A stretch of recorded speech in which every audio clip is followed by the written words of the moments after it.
క్రిందటిసారి అక్కడే ఇచ్చారండి. ఈ ఎండలో పడి తిరిగి కళ్ళు తిరిగిపోయి అసలు పొద్దుట ఒక ముసలావిడ పడిపోయిందండి. ఇప్పుడు నా పరిస్థితి అట్లాగే ఉంది. ఇదిగోండి మా అమ్మాయి. ఏదో అక్కడ ఇస్తేనండి మాకు బాగుంటుంది కదా, ఎంత ఇచ్చినా ప్రాణానికి సుఖంగా ఉంటుంది. ఇలా ఎండల్లో పడి తిరగాలండి మాకు కాదే కదండి.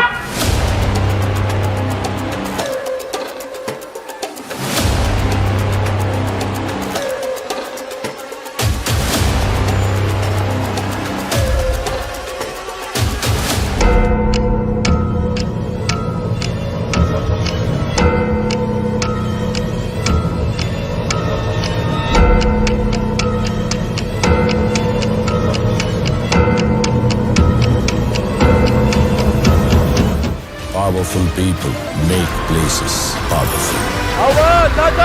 జూన్ 4వ తారీఖు దాకా ఓపిక పట్టండి.